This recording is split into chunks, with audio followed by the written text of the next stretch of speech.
My name is Spring Solomon, 29 years old. Christmas at my parents' house had always been loud, too much food, too much wine, and far too much pretending that everything was fine. The Solomon family had perfected the art of holiday harmony laughter, covering tension gifts wrapped around resentment. This year, I told myself I'd stay calm, smile through it, eat the turkey, ignore the small humiliations that always came from my brother Michael. Michael, 32, was the kind of man people instinctively trusted. Easy smile, expensive watch, and a voice that filled every room he walked into. Our parents adored him. A born leader, Dad always said. Meanwhile, I was the quiet one with the boring government job. They never quite understood what a Treasury Department securities analyst did. In their minds, I was a glorified data clerk. When I arrived that evening, Mom hugged me with her usual warmth that carried a trace of pity. "You look tired, dear. Still working those long hours." "Always," I said with a polite smile. Michael's wife, Jennifer, handed me a glass of wine, her perfume sharp and sugary. "You must be exhausted, Spring. I can't imagine doing spreadsheets all day. It's less exciting than running a consulting firm," I replied evenly. She laughed, thinking it was a compliment. Dinner stretched on all the familiar rituals, Dad carving the turkey, Mom complaining about cholesterol while refilling her plate, and my sister Clara teasing me about being single at nearly 30. I tuned it all out, focusing on the quiet clinking of my fork against the plate. And then Michael stood. He raised his glass, that showman's grin already in place. "Everyone," he said, "I have an announcement." The table quieted. Mom's eyes lit up. "Another big contract?" she asked hopefully. Michael chuckled. "Not quite. It's about Spring." A few chuckles rippled through the table. My stomach tightened. He waved his phone in the air.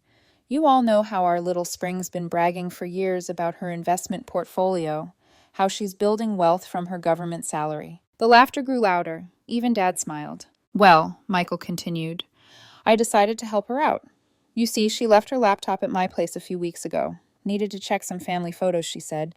I logged in, poked around a bit, and found her so-called investments." I froze, fork halfway to my mouth. Michael's grin widened. Turns out her big portfolio was worth exactly $12,000. He laughed loudly. 12 grand. After all that talk about smart investing.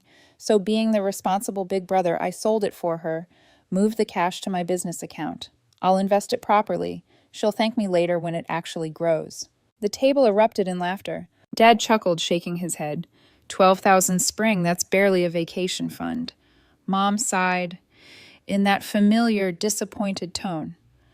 "Honey, we told you government jobs don't lead to real money." Jennifer giggled behind her hand. "Maybe you should let Michael handle your finances from now on." I smiled faintly, feeling the heat behind my ribs rise. Not anger. Not yet. Something colder.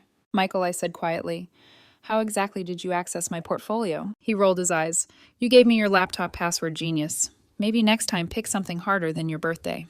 "You sold everything I asked." "Every single stock and bond," he said proudly. "Don't worry, it's safe in my account. I'll double it in a year." Clara leaned in. "Spring, just admit it. Michael's better with money.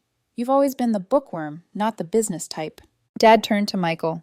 "Speaking of money, tell us about that consulting contract you mentioned last time. Was it $2 million over 3 years?" Michael smirked.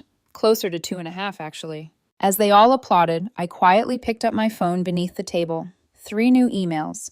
Treasury Department headers, all marked urgent.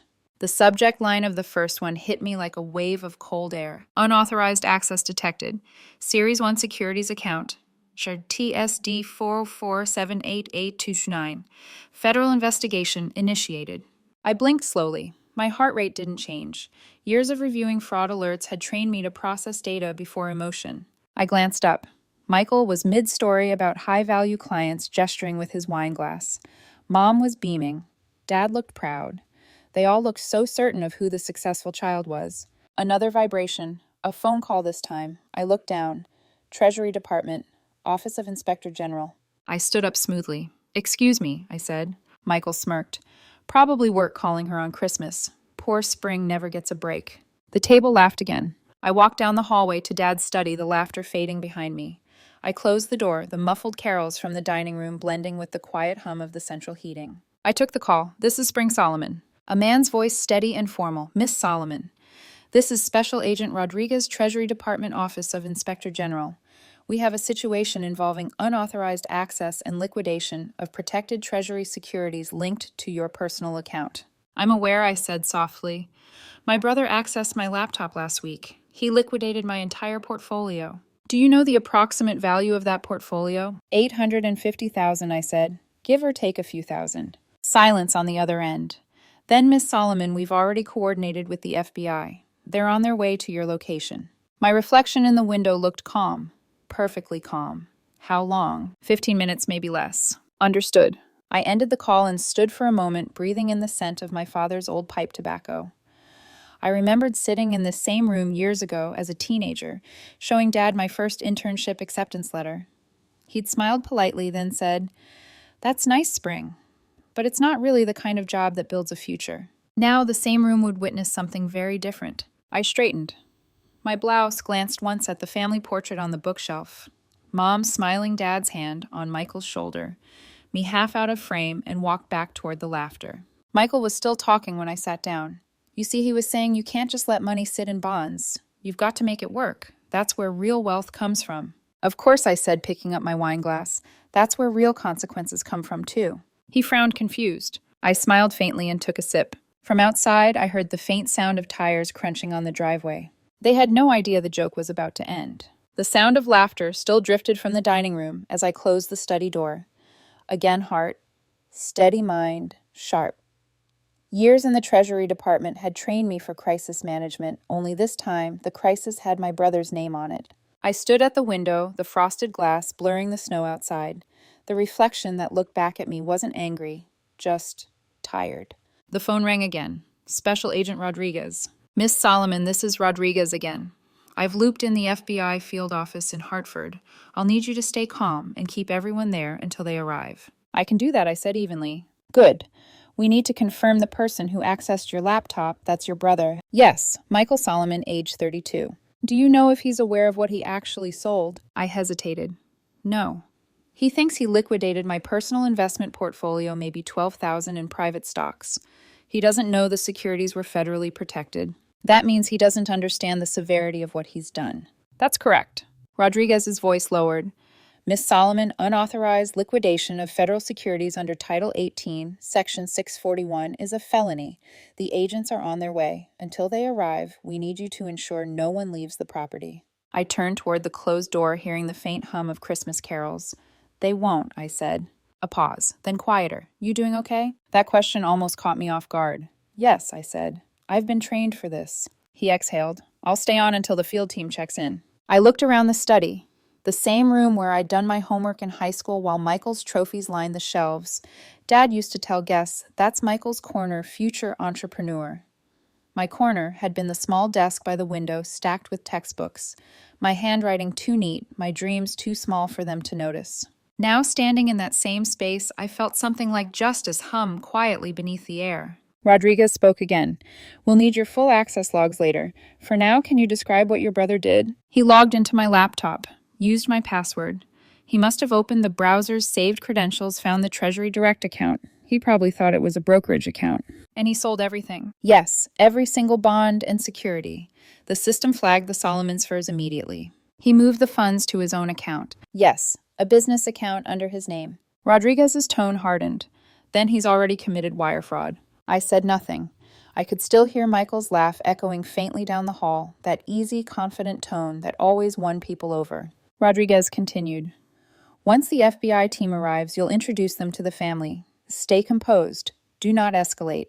I understand. Good, Miss Solomon. We'll handle it from here. The call ended. For a moment, I stood still, phone in hand, surrounded by the smell of old wood polish and the ticking of the grandfather clock. Every sound in the room felt amplified my pulse.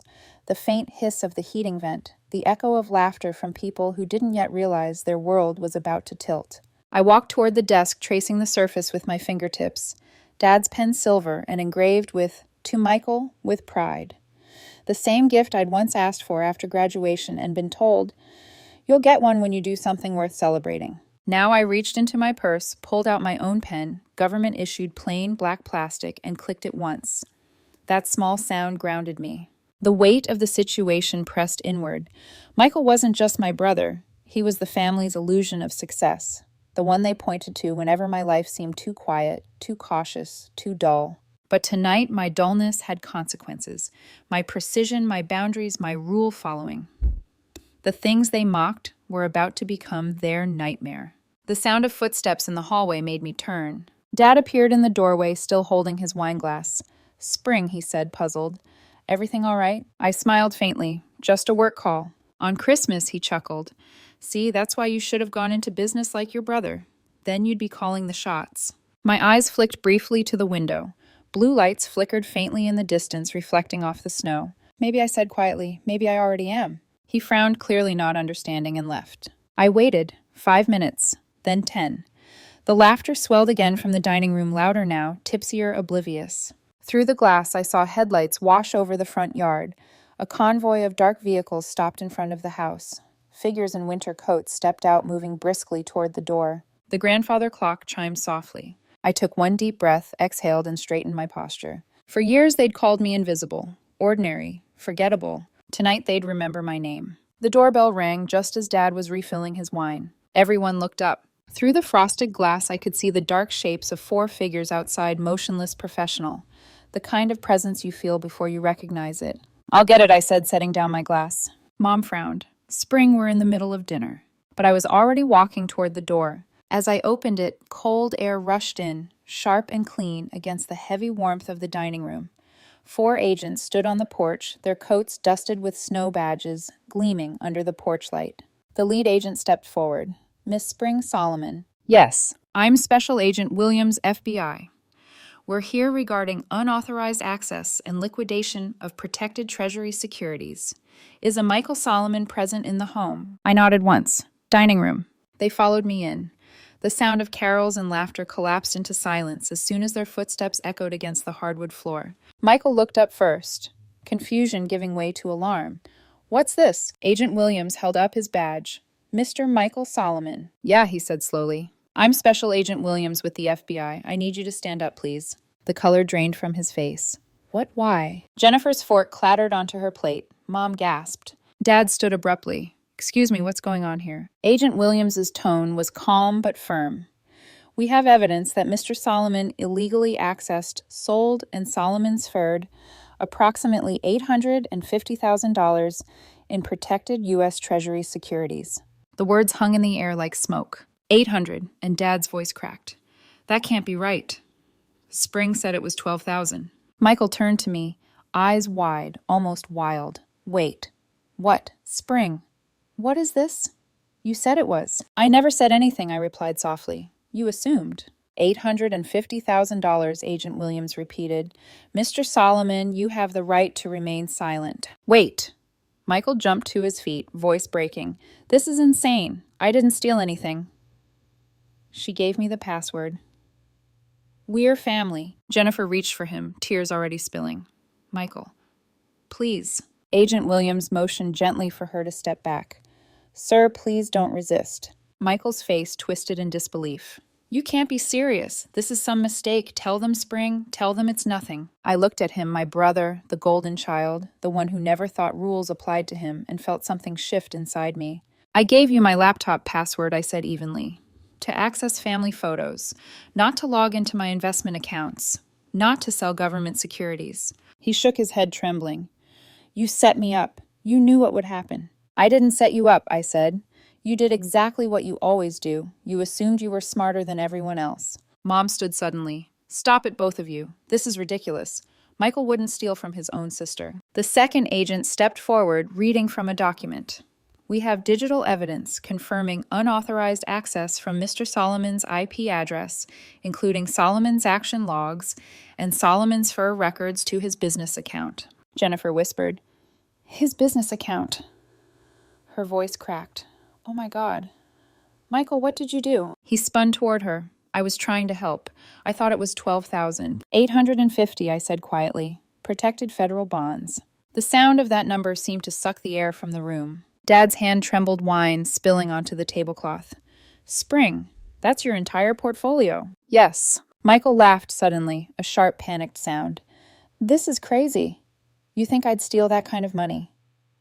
Come on, it's a misunderstanding. Agent Williams stepped forward, pulling out handcuffs. Mr. Solomon, you're under arrest for unauthorized access and theft of government property. Please turn around and place your hands behind your back. Mom screamed, "Wait, please, he's my son." Michael tried to back away, but two agents caught his arms.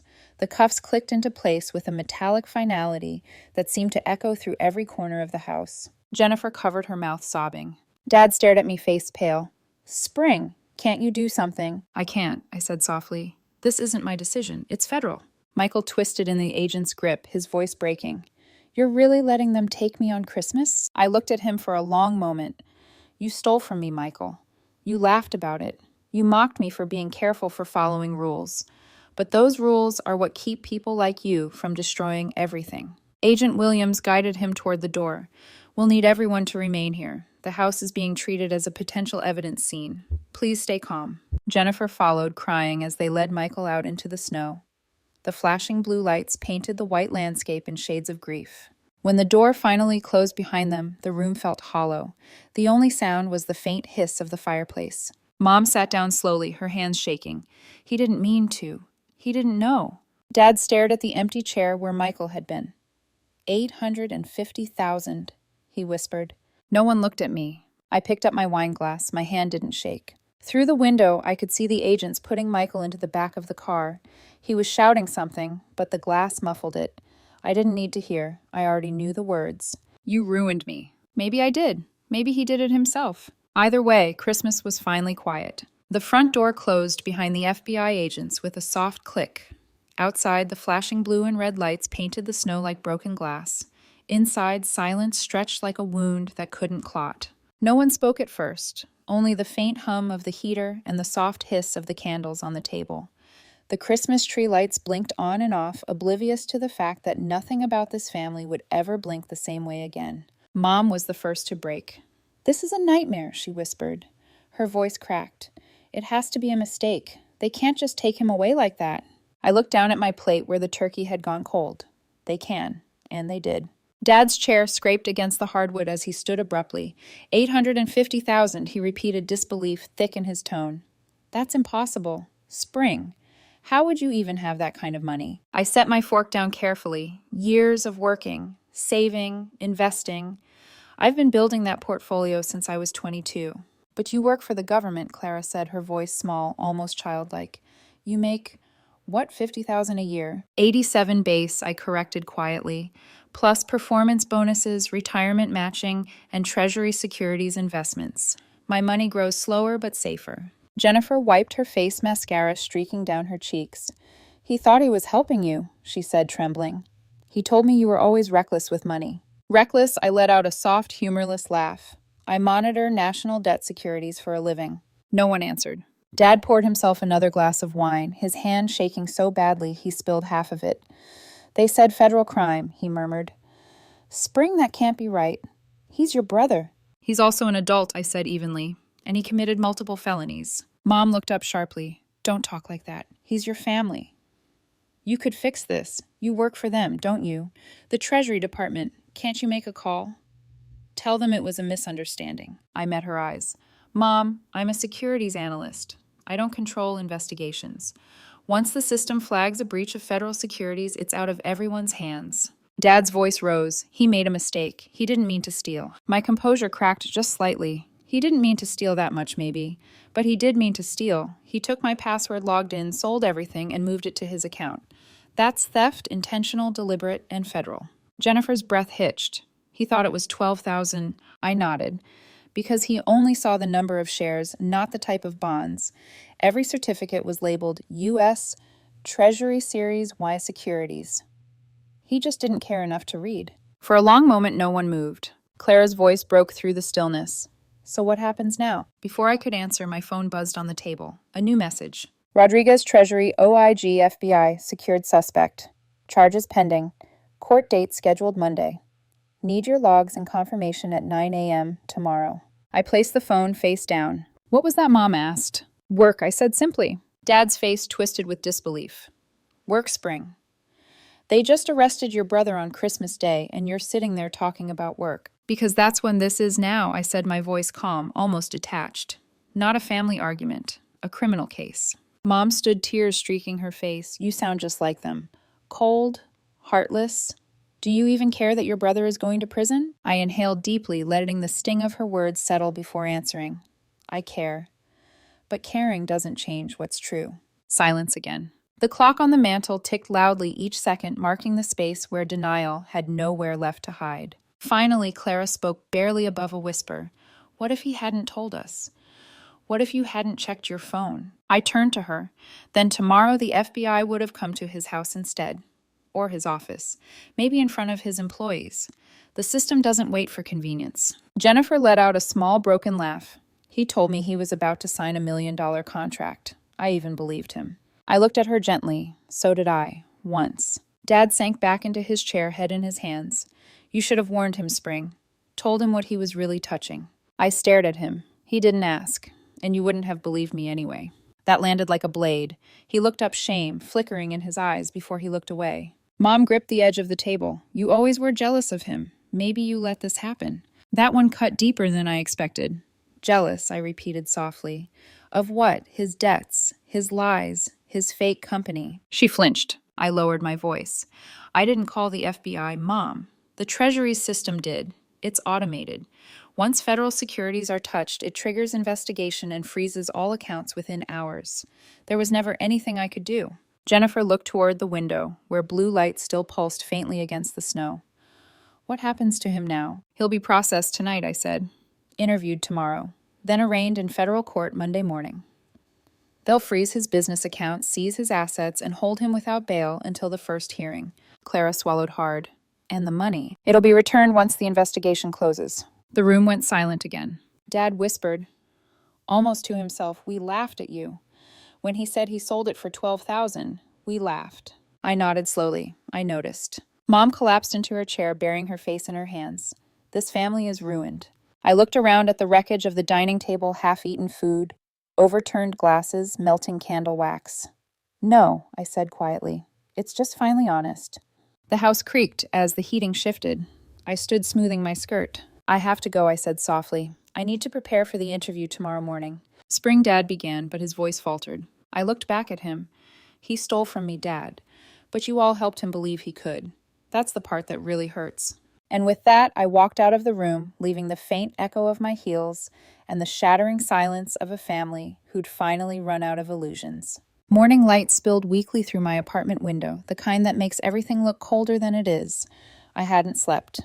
My mind replayed every moment of the night before the flash of handcuffs, Mom's trembling voice, Dad's face gone pale under the flickering tree lights. Christmas had ended with the sound of sirens.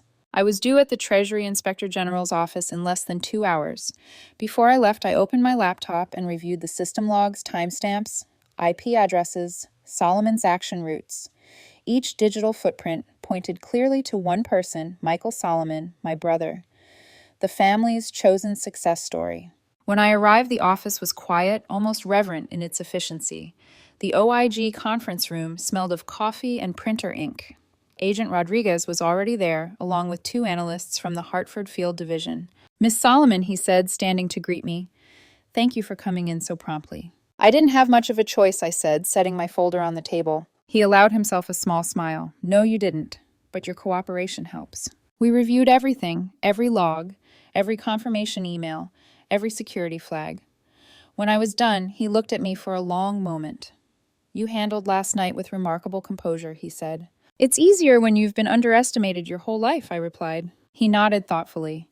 I read your personnel record. Treasury's lucky to have you. I'm sorry it took something like this for your family to understand what you do. I gave a small, tired laugh. They still won't. By late afternoon, I was back at my parents' house. I don't know why I went. Maybe because part of me wanted closure, or maybe because I needed to see the fallout. The living room was dim, the curtains drawn. Mom sat on the couch, clutching her rosary lips, moving silently. Dad sat across from her, a glass of untouched scotch in his hand. The smell of cold turkey still lingered from the night before. Clara was by the window, scrolling through her phone. She looked up as I entered, eyes rimmed red. You went to the FBI. The Treasury office, I corrected. It's procedure. Mom looked up suddenly. Procedure, she snapped. That's your brother. They're saying he could go to prison for 10 years. I took a slow breath. That's up to the federal court now. The amount he stole and the classification of the securities make this serious. Dad's voice was hoarse. $850,000. He shook his head. How could we not know you had that much? Because every time I tried to explain, you changed the subject to Michael's new car or his latest client dinner. Don't blame us for your secrecy, Mom shot back. You always kept things to yourself. Because every time I didn't, you laughed. That silenced her. I walked to the window, pulling the curtain aside slightly. The snow in the yard was pristine again, the tire tracks already buried. I built that portfolio from nothing, I said quietly. Every month, a portion of my paycheck went into Treasury securities. It's boring, yes, but reliable. Over 7 years, I reinvested the interest, watched it grow. That's all it takes, patience and discipline. Clara turned her voice small. We didn't know. I tried to tell you, I said softly. I tried explaining what I do, how securities analysis works. You called it data entry. Dad called it safe, but dull. Dad flinched. I didn't mean. Yes, you did, I interrupted gently. You just didn't think it mattered. Jennifer emerged from the hallway. She looked 10 years older than she had yesterday, makeup smudged, eyes swollen. He called from the detention center, she said quietly. They're not letting him out. He's terrified. Did he say anything else, I asked? She hesitated. He said, you could stop it if you wanted, that you're punishing him. A silence fell over the room. I can't stop it, I said. The system runs itself once the alert triggers. My role ended when I confirmed the breach. You could talk to someone, she pressed, voice trembling. You work for them. Please, Spring, just tell them he didn't know what he was doing. I turned to her. He logged in. He sold protected government securities. He Solomonsfurred the funds to his business account. He knew enough to do that. Jennifer covered her face, sobbing softly. Mom looked at me, eyes sharp with accusation. He's your brother. You're really going to just sit there and watch him go to prison? I met her gaze. He watched me work for a decade and called me a failure. He took everything I'd built and turned it into a punchline. And when I said nothing, you all laughed with him. Dad stood suddenly. This isn't about that dinner. This is about blood. Family. Family doesn't steal from family, I said quietly. That landed like a slap, Clara whispered. He thought it was 12,000 Spring. He didn't know. I turned toward her, voice low but steady. Would that have made it okay? No one answered. Hours passed. Dusk fell again. Jennifer left to call her lawyer. Clara went upstairs to cry in silence. Dad retreated to the porch, muttering about how none of this made sense. Only Mom stayed staring at the half-burned candles on the table. You know what hurts most, she said finally. He's always been the difficult one. You've always been the responsible one. And yet, it's him I can't stop worrying about. I studied her for a moment. You don't have to stop. Just stop pretending it was my fault. She looked up sharply, tears filling her eyes. You wanted him to fail. I wanted him to stop pretending, I said. There's a difference. We sat in silence for a long while. The sound of the old clock filled the room again, marking the rhythm of a family unraveling. Finally, she whispered, You've always been so calm, even as a child, like you knew the world would apologize to you someday. I smiled faintly. It's not an apology I wanted, Mom, just recognition. She said nothing. My phone buzzed again. New email from the Treasury Inspector General's office. Miss Solomon, please be advised. Official charges filed. Theft of government property, 18 U.S.C. 80641, wire fraud, FAR 1343, and unauthorized computer access, 1:10:30. Arraignment confirmed, Monday 10:00 a.m., Federal District Court, Hartford. Attendance required. Dad stepped back inside just as I lowered the phone. What now? They've charged him, I said softly. His expression fell. Charged. Yes. 3 counts. Maybe 4, depending on how they classify the securities. Mom clutched her rosary tighter. Dear God, Clara whispered. He could go to prison. I nodded. Yes, he probably will. Dad's shoulders slumped. He's still your brother Spring. And I'm still your daughter, I said, my voice cracking slightly for the first time. But that never seemed to matter as much. No one spoke after that. Outside, snow began to fall again, soft, endless, and uncaring. For once it was Michael's name they whispered in shame, not mine. And that somehow hurt even more than I expected. I didn't go straight home after leaving my parents' house. Instead, I parked near the river that runs through downtown Hartford and watched the water churn under the bridge lights. The current looked slow from above, but I knew better. Years of analyzing patterns had taught me that the most dangerous movements are the ones that seem calm. That night, I realized the same was true for me. The truth was, I had known what Michael did almost as soon as it happened. Tuesday night, 3 days before Christmas, I'd been working late on an audit report when an alert popped up. Unusual activity detected full liquidation of account NACHA TSD 4478829. At first, I thought it was an internal test. I even smiled, thinking some rookie analyst had misflagged my personal account. But when I logged in and saw the name on the Solomons for Michael Solomon business account, number 6112, the air went still around me. He'd actually done it. I remember staring at the screen for a long time, waiting for panic, waiting for rage, but none came. Only clarity. Every button I didn't press that night, the call. Button the report, immediately link, felt deliberate. Because I knew what would happen if I did nothing. The system would trigger automatic escalation, Treasury, OIG, FBI, federal court. There'd be no need for me to file a report, no messy accusations, no chance for anyone to call it revenge. Just procedure. Just the law doing what it was designed to do. I could have called him. Could have said, "Michael, you don't know what you've touched. Return it now." He would have laughed, told me not to worry. Probably insulted me for panicking. And I would have gone back to being the quiet sister with the boring job, the one who never got believed. So I didn't call. I let the system speak for me. Was that justice or cowardice? I still don't know. 3 days later, after the arrest, the FBI asked to retrieve Michael's laptop and business devices. I met Agent Williams at his downtown office. He handed me a copy of the initial forensic report. Inside rows of digital evidence lined the pages. Timestamps account, Solomon's Furs cached passwords. At the bottom was one note that stopped me cold. User attempted to delete browsing history at 4:27 p.m. immediately prior to system flag trigger. So he had known at least for a moment what he'd done. He just hadn't expected the system to catch him. Williams noticed my expression. "You all right?" "Yes," I said automatically. "I was just remembering." He nodded. "You'd be surprised how often this happens. People think federal securities are just another investment account. They never read the fine print." I exhaled. Michael never read anything that didn't have his name on it. That night, I sat alone at my kitchen table, the forensic report spread out before me. The city outside was quiet, muffled by snow. I thought of the moment I'd first seen that alert, how my finger had hovered above the phone, wondering if I should warn him. If I'd called, maybe the FBI never would have shown up on Christmas. Maybe Mom wouldn't look at me like I'd betrayed her favorite child. Maybe Dad wouldn't be drowning his guilt in whiskey. But then again, maybe Michael would have gotten away with it. He would have lied, smoothed it over, found another shortcut. He always did. And deep down, a part of me had wanted him to face something he couldn't charm his way out of. Something undeniable. Something that didn't need me to defend myself anymore. Because the truth is, I didn't ruin him. I just stopped protecting him. The next morning, I woke to a voicemail from Jennifer. Her voice was hoarse, trembling. "Spring, he's saying you wanted this, that you could have stopped it, that you saw it coming. Is that true?" I stared at the phone for a long time before deleting the message. She didn't deserve my silence, but I didn't owe her the truth either. In my work, we're trained to identify patterns of risk. There are 3 categories: human error, negligence, and intent. Michael had been all 3, and I had been something else entirely witnessed by design. I picked up my pen and wrote in my notebook, the same way I document every case: observation subject knowingly accessed, secured system. Action. No direct intervention by witness. Outcome. System response automated. Conclusion. Justice executed by inevitability. I closed the notebook and let the words settle. It wasn't pride I felt. It was something heavier, like the aftermath of a long-awaited storm. When you grow up being silenced, the quiet after justice feels almost too loud.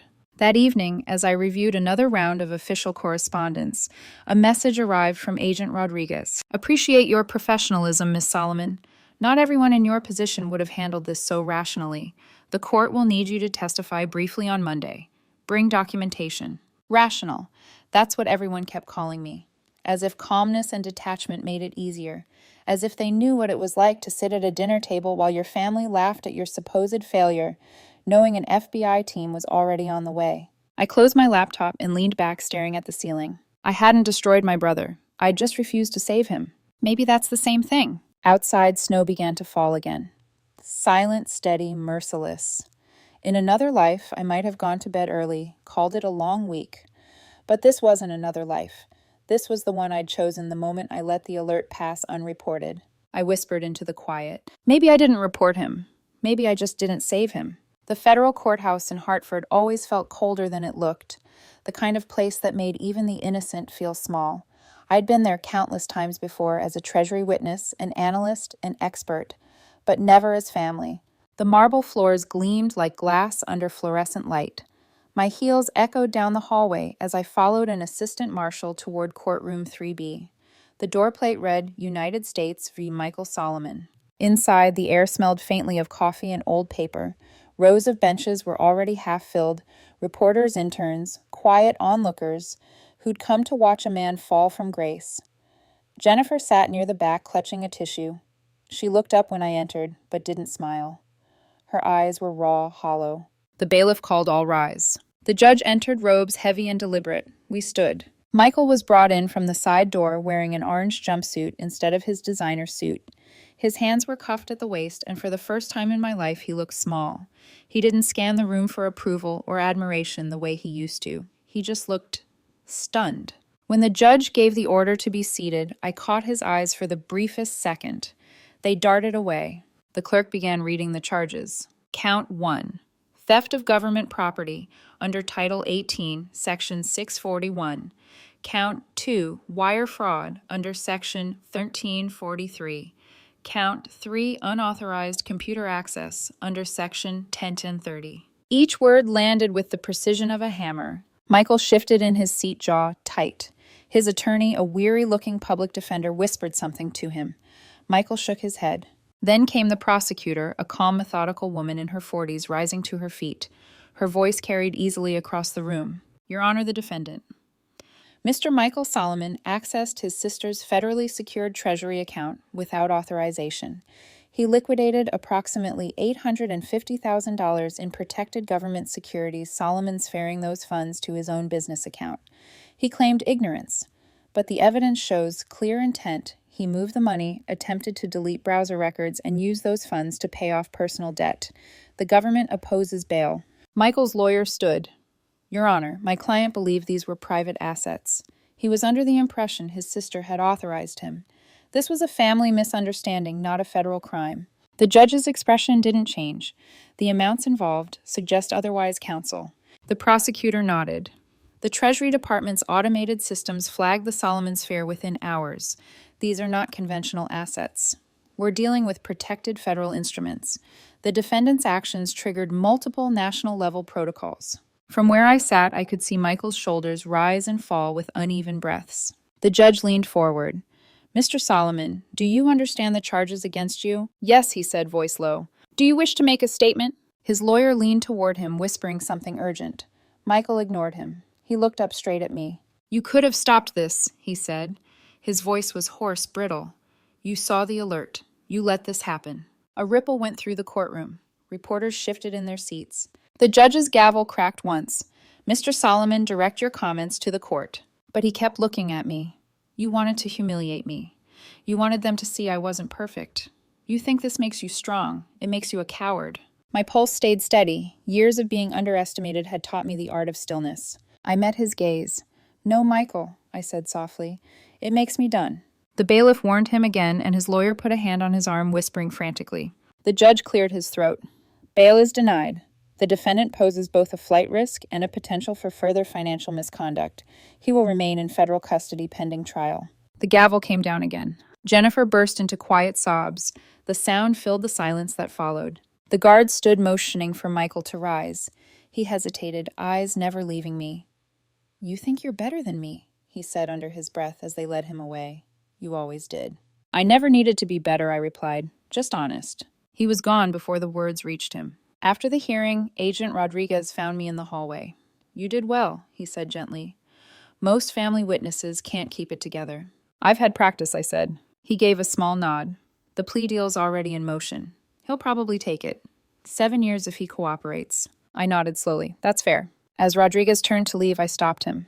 Can I ask you something? Of course. Do you ever feel bad? Watching people's lives fall apart because of a decision they didn't understand? He thought for a long moment. I used to, he said finally. But then I realized most of them did understand. They just thought the rules were for someone else. I looked through the glass door where snow was beginning to fall again soft against the city streets. That sounds like my brother, I murmured. Sounds like a lot of people, he said. He gave me a sympathetic look before walking away, his footsteps fading down the hall. Outside, the cold bit at my face as I stepped into the winter air. Reporters stood at the bottom of the courthouse steps, their breath visible in the chill. Miss Solomon, one of them called. Do you have any comment on your brother's arrest? I stopped briefly. Cameras clicked. Microphones angled closer. I thought about all the years I'd spent defending myself to this family, the quiet ridicule, the invisible pride swallowed at every dinner table. Now finally there was nothing left to explain. No comment, I said simply and kept walking. The snow crunched under my boots as the courthouse doors closed behind me, muffling the noise. For the first time in a long time, I didn't feel small. I didn't feel invisible. I just felt free. 3 months later, winter had begun to fade, though the cold still lingered in the corners of Hartford like an old memory that refused to leave. Snowmelt dripped steadily from the roofs outside my office window as I read through another case file. The hum of fluorescent lights was the only sound. I was back at work, back to spreadsheets, compliance reports, Solomon's action audits, the quiet, methodical rhythm that had always defined my life. Only now people saw me differently. Morning Spring, one of the newer analysts, said passing by my desk. His tone carried the kind of respect usually reserved for supervisors. I nodded, half smiling, then returned to my screen. Respect was as Solomon's currency. You could spend a lifetime earning it from Solomongers, but never from the people who were supposed to give it freely. Michael took a plea deal. 7 years in federal prison. Restitution for every dollar stolen, including the smaller amounts they later discovered he'd siphoned from our parents' accounts. The money was returned to me within weeks, frozen and rerouted by the Treasury's system. Even the interest was intact. Financially, I was whole again. But family doesn't have an automatic refund process. Mom still called sometimes. The first time after the sentencing, she didn't cry. She just sounded tired, her voice frayed and trembling. He says you never forgave him, she whispered. Mom, I said gently. Forgiveness isn't the same as pretending it didn't happen. He was desperate, she said. You don't know what pressure he was under. I do, I replied. I just handled mine differently. After that, she called less often. When she did, she always ended with the same line. You should have warned him. Maybe she was right. Maybe I should have. But warnings don't work on people who think consequences are optional. Dad never apologized, not directly. One afternoon, he sent me a text. He's paying for what he did. I hope you're happy. I typed and deleted my response 5 times before finally writing back. No, Dad. I'm just done being ashamed of what I didn't do. He never replied. Clara visited me once. She brought cookies still warm, wrapped in foil, like peace offerings from another life. I keep thinking about that night, she said softly, sitting across from me at the kitchen table. The way we all laughed. You didn't even raise your voice. Would it have mattered if I did? She hesitated, then shook her head. No. She stayed quiet for a long time before saying, You know, I used to think you envied him. I smiled faintly. Maybe I did. He made everything look easy. The world bent for him. And now I know ease and integrity rarely live in the same house. Clara blinked back tears. He wrote me from prison. Said he dreams about that night. Said he still thinks you set him up. I looked out the window at the faint reflection of myself against the glass. He needs someone to blame. That's how he's always survived. Clara nodded, then whispered, You don't sound angry anymore. I'm not, I said. Just finished. Jennifer divorced him 2 months after sentencing. I found out through a notice in the mail about property division and restitution coordination. She never called me again. Last I heard, she moved back to her parents' house with the kids. Agent Rodriguez sent a final update confirming the case's closure. Funds fully recovered. Assets liquidated. File archived. Under case number TR49A. Good outcome. Good outcome. The words made me smile bitterly. For them it was a win. For me it was a scar that no one could see. Spring came quietly. The trees outside my apartment began to bloom, and for the first time in years I bought myself something expensive, a new suit, deep navy, tailored to perfection. When the clerk handed me the receipt, I realized I'd paid for it using the restitution funds. The irony wasn't lost on me. That evening, I sat by my window glass of wine in hand and opened the folder I'd kept hidden since the trial. Inside were all the documents, the court Solomon scripts, the digital logs, the Treasury alerts. I'd kept them as proof, not of his guilt, but of my sanity. For so long, I'd lived in a house where being right made me the villain. Now silence was its own kind of validation. I flipped to the last page, the one stamped "Case Closed," and stared at it for a long while. Then I folded it neatly, placed it back in the folder, and slid it into my desk drawer. It was over. Sometimes I still see his face in my dreams, the flash of disbelief when the agents entered the way he shouted my name as they led him away. In those dreams, I never speak. I just watch. Maybe that's punishment enough to know I'll always remember him that way. But other nights I dream of that Christmas dinner before everything fell apart. The lights, the laughter, the smell of roasted turkey. And for a brief, fragile moment, I wish I could go back, not to change anything, but to recognize the exact second when the line between family and justice disappeared. A few weeks later, I gave a presentation to new Treasury recruits on internal fraud detection. Someone asked during Q&A, "How do you stay detached when an investigation involves someone you care about?" I paused. The room was quiet, expectant. Finally, I said, "You don't. You just stay honest. Because caring without honesty isn't love. It's enablement." They scribbled it down like a rule. For me, it was just survival. That night back home, I sat at my desk looking at the glow of the city lights outside my window. My rebuilt portfolio was open on my laptop screen, stronger than ever. Slow, deliberate, precise. They used to laugh at my boring job, at my cautiousness, my quiet, my rules. But those same rules were what saved me. I closed the laptop, leaned back, and let out a long, steady breath. Some things I whispered you build patiently. Others collapse overnight. Outside, a new snowfall began, light, quiet, beautiful. I watched it fall through the dark and felt for the first time something close to peace. Because in the end, I hadn't destroyed my brother. The truth had simply done its job. And I had finally done mine.